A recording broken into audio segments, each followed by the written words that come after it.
You got it. All right, thanks a lot. I'm thrilled to be here to tell you about this. Thanks for having me to present this work. It's a little bit of an improvement on something that appears on the archive here, this paper. And something, privacy amplification, lossy. Let's just get this out of the way. Machine learning, it's all in there. Actually, it's sort of two talks, each of half the length, right? Don't worry, we're going to go to lunch. And the first part is about information theory. It's about converse bounds, really, on privacy amplification. And the second part is completely shift gears and go into coding theory and see how this is useful for the topic of the last talk, lossy compression, actually. This is the first part is kind of a cute observation. The second part, I think, is the more exciting part, so let me go through the first part quickly. So that, okay, so the first part is about information theory. This is the slide I stole from Cover and Thomas. I only say it here, this is the information theory part. Also, okay, if the resolution is not good enough, this is the view from the classical side. Information theory right in the middle, all these other sort of ancillary things that it connects to. Among them, quantum information theory from the physics side, where I come from. Just to say, this is a different perspective. We usually put quantum in the middle and can't see anything else. Okay. So, information theory. So what I'm going to consider here is privacy amplification. So for me, I have to draw a picture of it, otherwise I'm confused about the definition. So here we have a source, probability distribution of y and z. And z is held by the adversary, and y is something that we have. And we want to apply a function to y and output some random variable v that's uniform and independent of z. So the result of applying the function should look like this, where this thing is random, and this is the original distribution. And okay, so here's all the technical parts. So we're going to use the total variation distance to describe what it means to be approximately equal to this. This one is uniform randomness, and of course this has to be a deterministic function or the task is trivial. Okay. And of course, we're interested in the biggest v, the biggest random thing that we can get that's epsilon good. So let's just call that k epsilon, y given z. So for this given probability distribution p. And now in this, we're interested here in the converse, actually. So the tightest one that I know of is by Watanabe and Hayashi from ISIT 2013. And it's basically saying, well, this 1 over this size is related to something called, well, I'll just write it as a sort of smooth guessing probability. So if you imagine the output in the ideal case is uniformly random on v and independent of the adversary's information. So even in the worst case, the adversary is Eve and we are Alice. The worst case from Alice's point of view, that is the value of z, we'll optimize over the value of z, the probability of guessing for Eve is this guessing probability. And so for the ideal output, it's just 1 over the size of the random variable because it was an ideal random variable. Okay, so and then you can smooth it by saying, well, I'm going to consider distributions that are nearby in the trace distance, and instead I'm going to optimize this thing. You see here, I don't look at the conditional distribution of the Q. I actually just change the joint distribution and leave the marginal the same. And when you have this kind of function, you can show that if you apply a function to y, then this smooth guessing probability goes up. Okay, so then the converse is easy. It's just what I said. The size has to be the size of the alphabet for the unsmooth case, and you know that, well, the real protocol produces something that's close, so that's just guaranteed by the smoothing. And then you have a bound in terms of the output of the protocol, but to get in terms of the input, you just use this.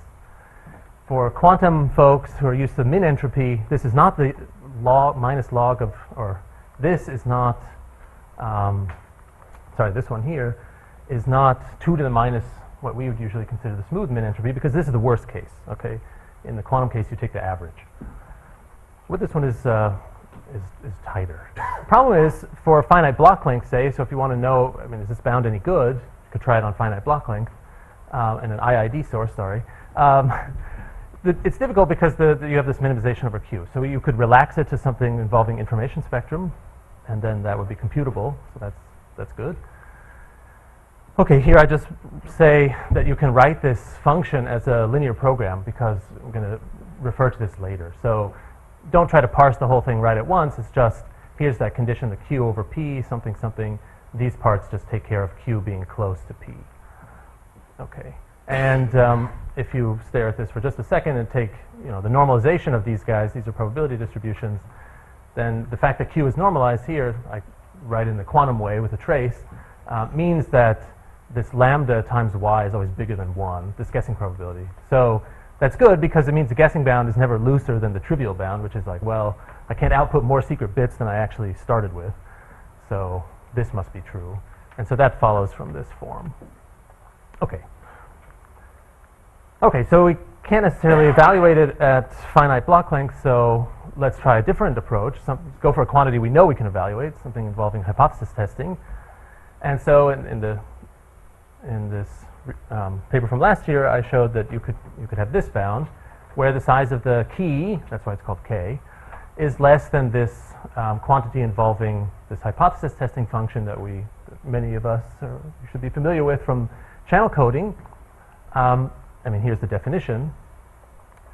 And the proof is the proof is the same as the previous one. Basically, you just connect the output.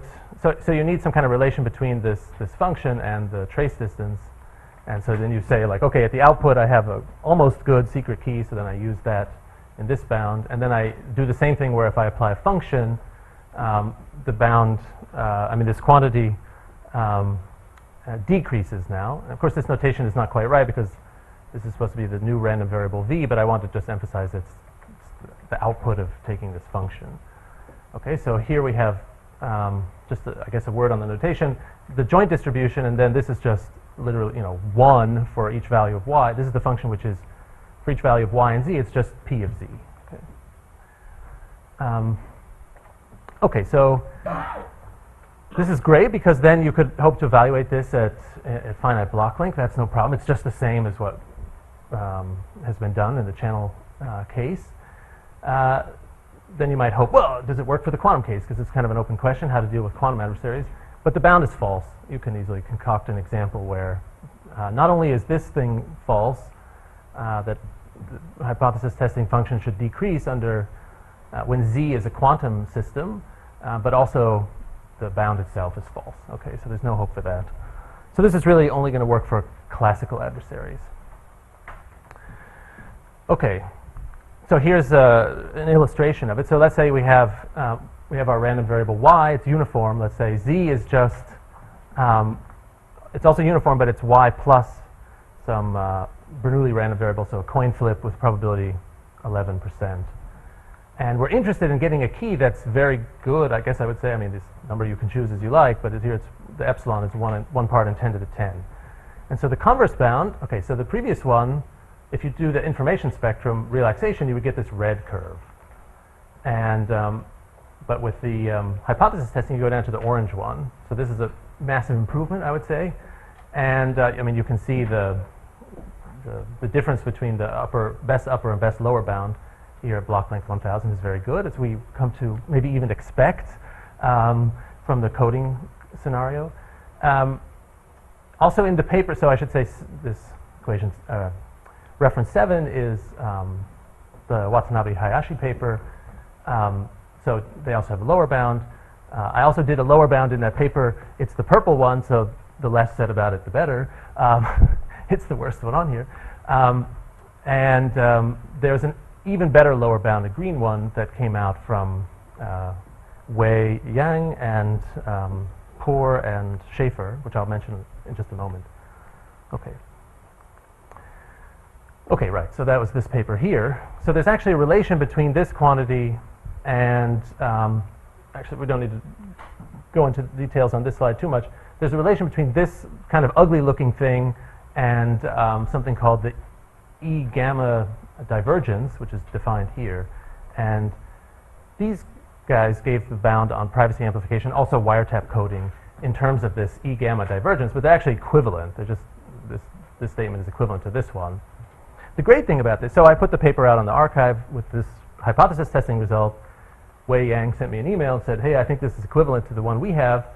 So that was very interesting. And he also mentioned that you can use these properties of the E gamma divergence that are known from this other paper by Liu, Cuff, and Verdu to reformulate this guy in a nice linear program. And the funny thing is when you do that, you get exactly what you had before for this Watanabe-Hayashi bound, except that you just strike out the normalization condition on Q. So this tells you, yes, the hypothesis testing bound looks very good at finite size, but it is a relaxation of the guessing bound. And now the funny thing is, the reason I'm even telling you this part is I thought, oh, that's too bad. I wanted the hypothesis testing one to be stronger than the guessing bound. And so I was playing around. If it's a linear program, so you can just try different examples. And I thought, well, it seems to always be the same. What's going on here? Actually, it's not quite true. So it can happen that, this is the reason I mentioned before, that for the usual smooth guessing probability, worst case guessing probability, you might call it, for the usual one, it's never looser than the trivial bound. But this modified one with the hat, where we remove the normalization condition, it can be, this guessing can be lower than 1 over the size of y, which means that this bound can be looser than the trivial one, which is dumb. Okay. Okay, so you look at here's the guessing, this modified version written again. I just reordered some of the variables. But like I said, I was trying some numerical examples to see which one is really better. And it turns out that actually they're equivalent whenever this one is non-trivial. So whenever this is not true, then the two bounds are actually the same. And that's very simple to see here. That's why I was writing the linear programs. If you just look at these three constraints, I take the trace of Q, look at the normalization of Q, you see, well, it's bounded between 1 minus epsilon from this line, basically, and on the top by lambda times the size of y from this one. Okay, so if this one is bigger than y, so it's non-trivial in the sense that this is false, then you could find an optimal, you could find an optimum Q which is normalized. And that was the previous Watanabe-Hayashi bound. Okay, so basically the two things are equivalent, and the good thing is now you can evaluate it. And so in fact, the orange curve really is that original worst case guessing probability bound. It's the same, you get the same number, right? So we somehow managed to circumvent the problem that it didn't look like we were going to be able to evaluate this min entropy because of this minimization on Q, but just by luck, I think we were able to do it. I just wanted to point this out. I thought it's kind of cute, and maybe some of you can make better use of it than this. Okay. Okay, so the hypothesis testing and guessing bounds are equivalent whenever the hypothesis testing bound is non-trivial. All right, so that was the information theory part. Interrupt me, ask questions at any time if you want, but now we're going to switch over to coding theory. Obligatory matrix picture. Actually, when you type in, what happened with these pictures is you type in information theory into Google Images, and you get this nice thing from Cover and Thomas. So, okay, put that in the slide. And then you type in coding theory, and you just get the front side, the cover side of a bunch of books, which looks terrible.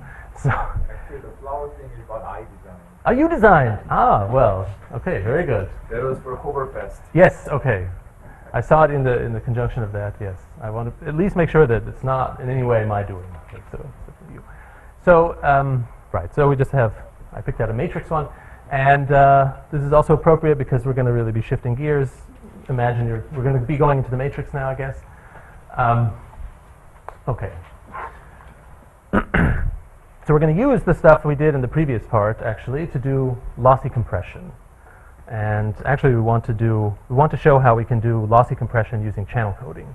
Sounds nuts at first, but bear with me. You'll see how it all fits together. So first, I don't really need to go over this again, but just this is the setting of lossy compression the way I would see it, I guess. This diagram's not so great, but again, from my mind, I got to draw some kind of picture. So we have the random variable we want to compress. Here's the encoder and decoder, or really the quantizer. And the point is, at the end, I mean, we're going to get some reconstructed random variable x prime, and it should pass some kind of distortion test. That's what this gamma is. And so it's not that, of course, I mean, you have to have something different here, because it's not that x and x prime are similar to x and a copy of x, for any possible test, it's only in the sense of the distortion. Okay, so usual examples we saw from the previous talk, also mentioned there, Gaussian source, and say Hamming distortion on a discrete source. And for us, we're going to use this rate distortion function, which is the Shannon theory limit for what the rate of the code is if you want the average distortion to be this d bar. Okay, so here we have the average of the distortion. This is, I guess, the physics notation. You pick a channel p y given x, and then you compute the mutual information of that, and you try to minimize this mutual information. So if you haven't seen the rate distortion function before, it's important that there's some kind of channel involved. Actually, it doesn't matter so much for our purposes that it's a mutual information, but you fix the distortion, and then there's a channel that's involved. Okay, so that channel is going to come up later. Okay, so here's the main thing that got me started on this part was pointed out to me that there's this curious duality that Martinian and I.I.D, I don't know these guys, I'm sorry if I butchered their names, pointed out between coding and lossy compression for the following example. So they considered erasure quantization in this Allerton paper. So you have an alphabet, the X, is 3 symbols, 0, 1, and question mark. It has this probability distribution, so there's some probability of the question mark, and the probability of 0 and 1 is the same. And the distortion measure you're interested in is basically don't screw up the zeros and ones. Okay, you don't care about what happens to question mark. So as long as, if either of the symbols is question mark or the two symbols agree, then you get 0 distortion, otherwise 1. And in this 2012 paper, Castaneda and Verdu computed the rate distortion function for this example. Just mention it here. But Martinian, these guys were interested in the 0 distortion case. Okay, so 0 distortion, what they were considering is, well, let's quantize using a linear code. So we'll assign zeros and ones. So we have linear code, we have the code words. Now we're presented with this sequence of zeros, ones, and question marks. And what we do is just leave the zeros and ones alone. We try to find a code word with those zeros and ones, but then we change question mark, every question mark, into a 0 and 1, such that we get a code word. Okay. So that's the quantizer. And then what they noticed is that if a linear code, or you have a sequence of linear codes, say Cn, which achieve the capacity for the erasure channel with probability, the erasure probability E, so the capacity is 1 minus E. If these codes achieve the capacity under optimal decoding, then the dual codes, when you use them as this quantizer, will achieve the rate distortion function at 0 distortion, for this binary erasure quantization under optimal quantization. Okay, so what happens when you go from one picture to the other is in the coding problem, when you talk about, okay, I've given a code, then the encoding is fixed, right? And the only task left is to figure out how to decode it. So the decoding is the hard part. And in lossy compression, it's the opposite. It's the quantizer is the hard part to fix, whereas the dequantizer, or the reconstructor, whatever you want to call it, is once you're committed to using a code, that's it. You just use the code. Okay, so that's why there's the constraint on optimal decoding here and optimal quantization. So that in this case, it's the rule for picking the zeros and ones for each question mark. Okay, and then they noticed this very nice statement in their paper. So this was, what I say here is actually, in the paper comes in 2 parts, and they say the statement and proof of the 2 preceding results contain a curious duality between erased and known symbols in source coding and known erased symbols in channel coding. Okay, so they just see that the problems map onto each other. And what I want to tell you now is that this curious duality is actually quantum, okay, in a very specific sense. So we can understand it we can make sense of this duality. We can see why it should be true, and the way we have to do that is through some quantum coding. So actually, before I start on that, so the way we're going to do it more specifically is first we're going to see how to do lossy compression with privacy amplification. And then I have previous results saying you can use channel coding to do privacy amplification in the quantum sense. Okay, so there's a quantum trick by which you can go from channel coding to privacy amplification. And so if we can reduce this lossy compression task to privacy amplification, then we will have an explanation for this duality, and it will involve this move from channel coding to privacy amplification, which is really quantum. Okay, so let me show you how that works. So first, how do we do compression via privacy amplification? And okay, so here's this precise details of how it is, but let me try this first, the intuitive picture. So remember, in the rate distortion function, we have the random variable x, and then we have to find a channel which minimizes the mutual information of x and the output of the channel under the distortion constraint. Okay, so now we have x and y. So one way, the way this lossy compressor is going to work is, now imagine you have the distribution of x and y. That's all we need from the rate distortion problem. Now imagine privacy amplification of y relative to x. That is, you are trying to squeeze out as much randomness from y as you can that is independent of x. So if you do that, now whatever's left in x, so to speak, is all that you need. Whatever's left in y is all you need to send from x. Okay, so that's the sort of intuitive picture, but let me say exactly how it works here, and then more formally why it works. But with that intuition in mind, I think it will make more sense. So again, we have the rate distortion function. We pick a channel achieving the rate distortion function. This gives us the joint distribution of x and y. So now we're going to find this privacy amplification function f, say a linear function, for y relative to x. Just like I said, we want to get as much randomness from y as we can. And now we'll extend this function f to a reversible one. So if it's linear, it's easy. That's why I chose linear. It's easy to do that. I mean, in general, you can do it, but it's easier when it's linear. So f is just going to output. I mean, we were doing privacy amplification. It's the same notation as before. The output variable was called v. So again, here it's called v. But now there's some additional system t. Okay, in the privacy amplification problem, this is just some trash that you don't need. But here, it's important to us. Anyway, this is a reversible function which just basically relabels the y's into v's and t's. And it gives us this joint distribution of t, v, and x. Okay? And now the quantizer and dequantizer are simple. They are just the channel t given v and x. So actually it's going to be stochastic, as you were asking before, at least initially here. So we have the joint distribution t, v, and x. We can make this conditional one. And now we imagine that what we're going to do this lossy compression is use common randomness, because once we've done the privacy amplification, v is random and independent of everything else. So it doesn't depend on x. So at the quantizer, we can supply x. I mean, we're definitely going to input x, but also v. And now we can just run it through this channel here, which is the quantizer.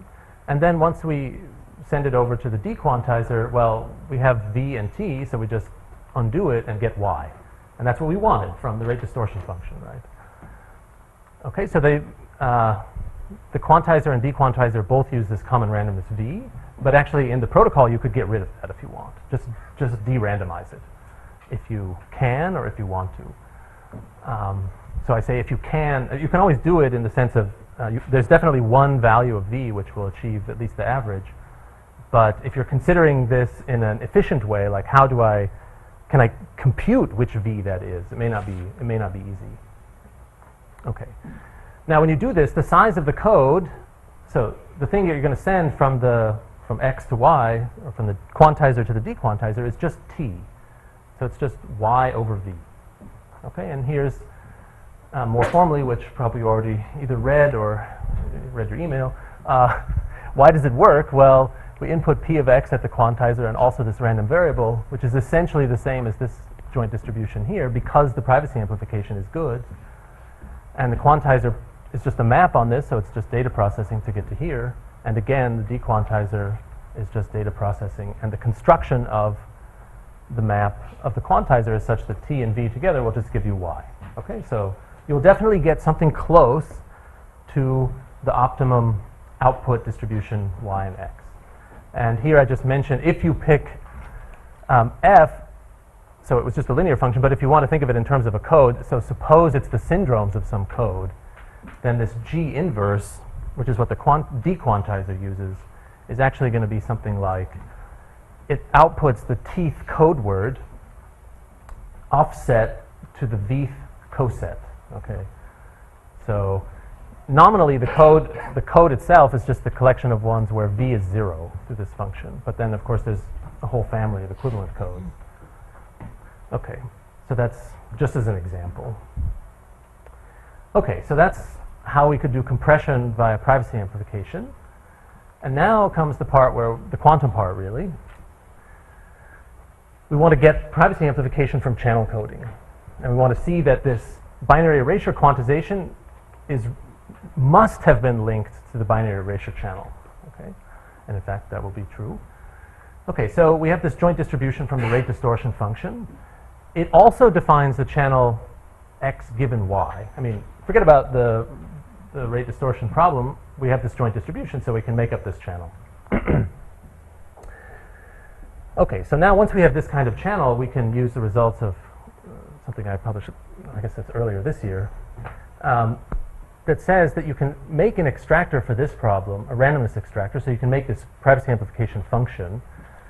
When you want to extract randomness from y relative to x, you can obtain such a thing, you can build one from a channel code that's for the dual of this channel. Okay, the dual channel is something quantum.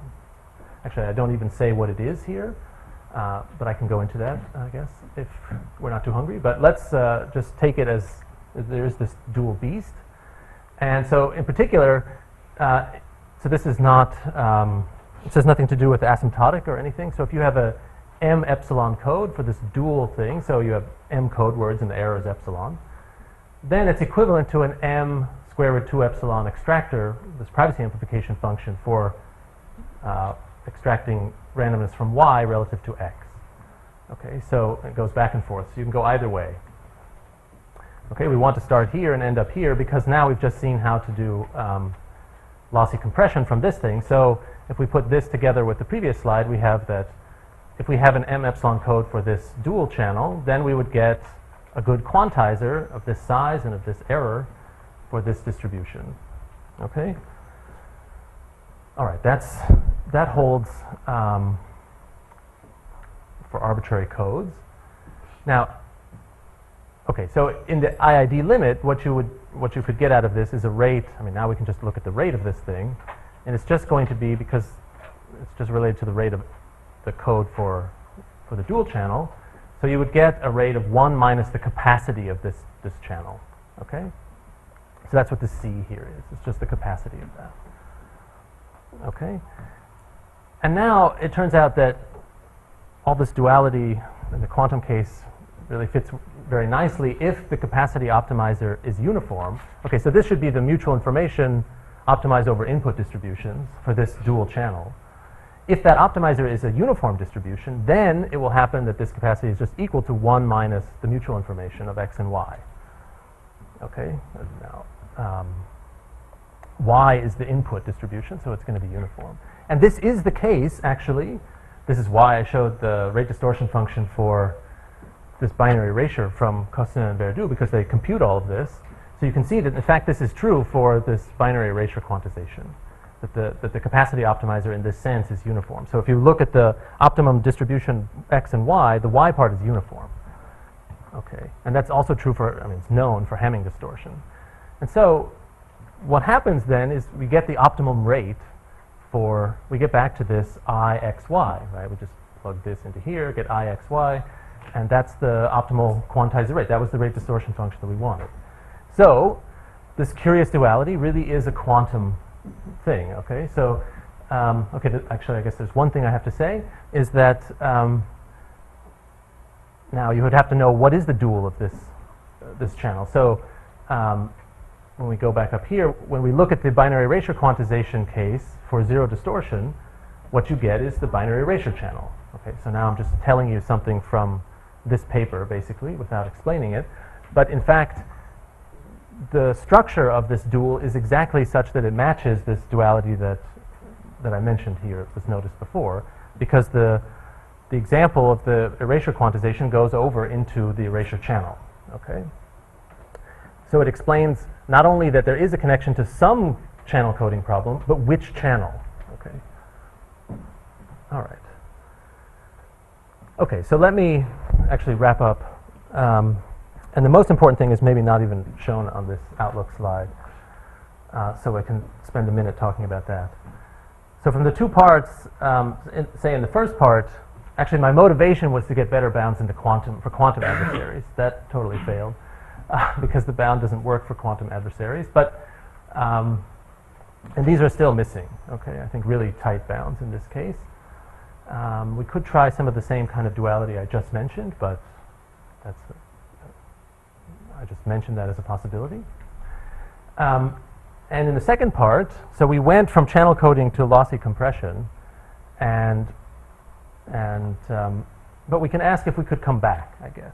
Could we start, if we had a lossy compressor, could we somehow construct a good channel code using this duality?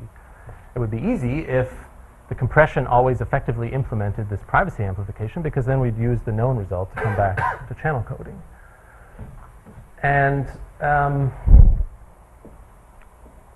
so I think the duality, the way they mentioned it for the optimum codes, actually only goes from channel coding to lossy compression.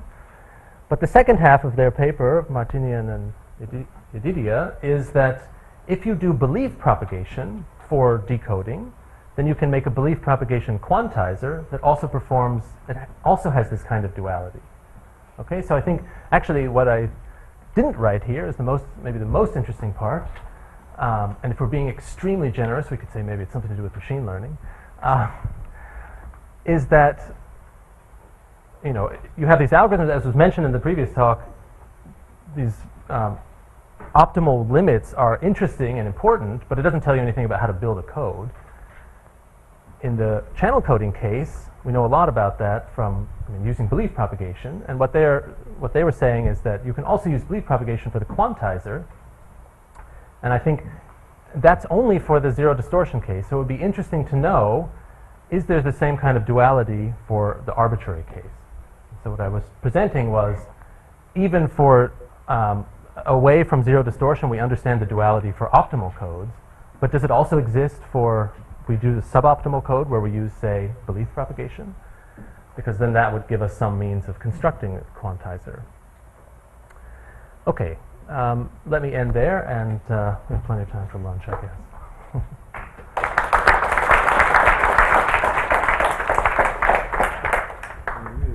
We finished very early, and we have plenty of time for questions. Yeah. So in the Martinian Yedidia duality, they actually look at the linear code and its dual code. Yes, right. But what happens if you have a erasure channel code which is nonlinear? Then what can you say about the duality here? Not much. I can't say much. I don't know that it's impossible to say something. I don't know either. I don't know how to do the duality. So all the duality stuff, which I didn't even mention about the quantum, this dual channel and so on, and achieving the capacity, all these rate things, definitely depends on using linear codes. So I just don't see how to do the whole construction if it's nonlinear. But maybe that's just my failing, right? Okay. Just on the last remark you made about the duality in algorithms, I think Yedidia and Martinian's work and subsequent works have also have already found that you need an extra decimation step when you apply belief propagation to compression. So there's not a very clean duality there. I mean, although you can use low density generator matrices, Yes. which are dual to low density type techniques, because there are lots of solutions for a compression problem.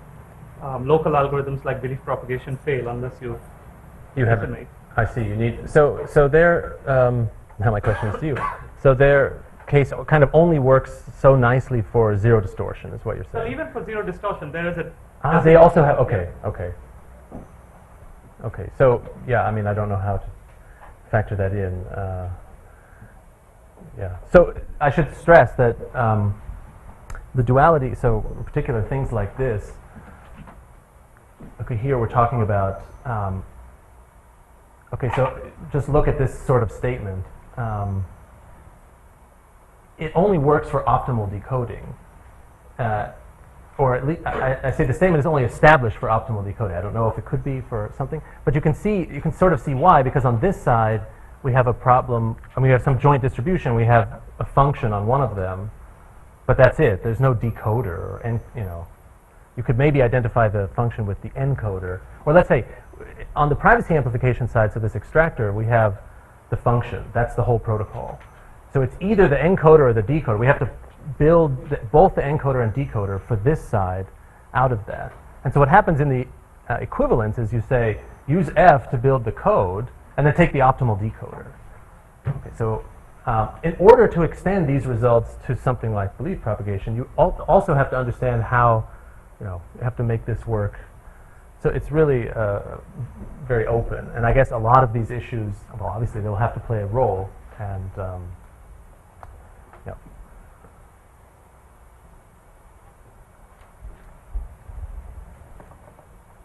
Well, if there are no more questions, you can think of more comments over lunch.